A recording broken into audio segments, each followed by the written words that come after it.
Morning. তোমরা সবাই কেমন আছো? আশা করি সবাই ভালো আছো, সুস্থ আছো। আমরাও খুব ভালো আছি। তোমাদেরকে যেমন বলছিলাম, আগের দিন যেমন বললাম না প্রচণ্ড বৃষ্টি হচ্ছে, ঠিক তাই আজকেও তাই। জানো, বৃষ্টি হচ্ছে, আবার এমন বৃষ্টি হলো সে যেন বিরক্ত লেগে গেল। বেরালেই বৃষ্টি, তারপরে আর কোনো বৃষ্টি নেই। মানে কি বলবো, যাই হোক, একটা জিনিস ভালো হচ্ছে, গাছপালাগুলো দেখো একদম কালারফুল হয়ে গেছে, তাই না? দেখছো কি সুন্দর লাগছে?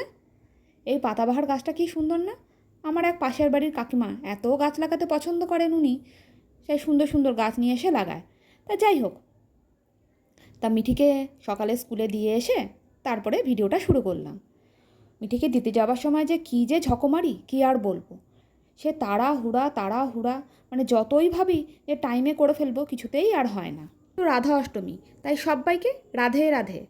এই যে দেখো, হঠাৎ করে মা ফোন করে বলছে আজকে রাধা অষ্টমী, তা নিরামিষ খা। তা কি করব, ঘরে যা ছিল তাই করছি।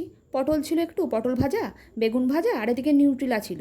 সেই নিউট্রিলাগুলোকে ভাবলাম একটুখানি, আগের দিন করেছিলাম তোমাদেরকে রেসিপিটা, মানে করে দেখিয়েছিলাম চালমগজ আর কাজু বাদাম দিয়ে, সেটাই করব, কিছু উপায় নেই। শুভ্রজিৎ আবার নিউট্রিলা খেতে চায় না। তা যাই হোক, এদিকে চালটাও বার করে নিয়েছি, আর করে আবার বেরাবো হলো মিঠির না খুব কপালে ব্রণ হচ্ছে। বড় হচ্ছে তো, বলতে পারছি না কেন হচ্ছে, এত ব্রণ হচ্ছে, মেয়েটা শুধু কপালেই হচ্ছে দেখছি।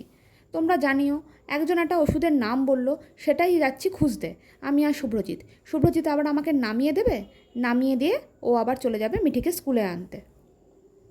আজ তো বুধবার, তা মিঠির তো আজকে বাস্কেটবল আছে, তা মিঠিকে ভেতরে দিয়ে দিলাম প্র্যাকটিস করতে। আর আমি আর শুভ্রজিৎ ভেবেছি আমাদের হেলথের দিকেও খুব খেয়াল রাখবো। দাঁড়াও না দেখি, আমি ঠিক করিনি, করেছে শুভ্রজিৎ ঠিক, দেখবো কদিন ও করে। এখন ওর ছুটি আছে, তাই ও এত হাঁটাহাঁটি দৌড়ঝাঁপ করছে। আর ব্যাস, এই দৌড়ঝাঁপ করার জন্য আমাকেও বললো তুমিও রেডি হয়ে এসো, জুতো টুতো পরে এসো। তা আমিও ঠিক তাই করলাম। আর এই দেখো, দেখতে পাচ্ছ, ফুচকাওয়ালা দাদাকে দেখে নিয়েছি। ব্যাস, আমাকে আর শুভ্রজিৎকে কে পায়।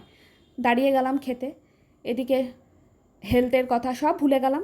না না, আগে খেয়ে নিই, তারপরে হাঁটাহাঁটি হবে, এই বলে গপাগপ ফুচকা মারছি।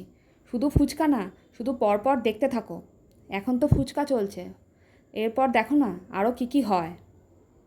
তা দেখো, ফুচকা খাচ্ছি, এই যদি মেয়ে জানে না যে ওকে না জানিয়ে আমরা ফুচকা খেয়েছি, তাহলে আমাদেরকে আজকে দেবেও বেরিয়ে আচ্ছা করে। তাই আমি শুভ্রজিৎকে বলছি, কি গো, বেরালেই কিন্তু ফুচকা খাই নেবো। যদিও ভিডিও দেখেছে আর দেখেছে যে আমরা ফুচকা খেয়েছি, তাহলে আমাদের আচ্ছা করে দেবে। তো ও বলছে হ্যাঁ হ্যাঁ, ওকে বেরিয়ে ফুচকা খাইয়ে নিও। তা যাই হোক, এই দেখেছো, শুধু ফুচকা খাইনি, নিয়ে নিয়েছি আলু কাটা বা চুরমুর। তোমাদেরও হয়তো ওখানে কে কী বলে তোমরা জানিও কমেন্ট করে। আমাদের এখানে আলু কাটা বলে, চুরমুর বলে, এই এই দুটো নামেই তো আমরা জানি। তা যাই হোক, এই দেখো, আমিও কিন্তু তার মধ্যে ভাগ বসিয়েছি। ও ফুচকা খেয়েছে, আমিও খেয়েছি, ভাগ কিন্তু বসিয়ে দিয়েছি, দেখতে পাচ্ছ। তারপর আবার দই ফুচকাও খেয়েছিলাম, সেটার আর ভিডিও করা হয়নি। তারপর আবার হাঁটা শুরু, খাওয়া দাওয়ার পর হাঁটা আবার শুরু করেছি। দেখেছো, পেট ভরে গেছে তো আর কি হাঁটতে পারি? আর হাঁটতে পারিনি। ব্যাস, দাঁড়িয়ে পড়েছি পুকুর পাড়ে। দেখো পুকুরটা কি সুন্দর লাগছে, পুরো সূর্যটা অস্ত যাচ্ছে, আর দেখো পুরো নিচে পুরো আলোটা পড়েছে, জলের মধ্যে পড়ে মনে হচ্ছে আরেকটা সূর্য। আর এই দেখেছো, এই মানে রাজহাঁসই তো বলে এগুলোকে, তোমরা জানিও কমেন্ট করে কি বলে। রাজহাঁসই তো আমি জানি। তা রাজহাঁসগুলো দেখো পুকুর পাড়ে এসে কী সুন্দর দাঁড়িয়ে আছে, আর কি চকচক করছে। কে ওদের স্নান করিয়ে দেয়? কেউ তো করায় না, নিজে নিজেই দেখো কি চকচক করছে।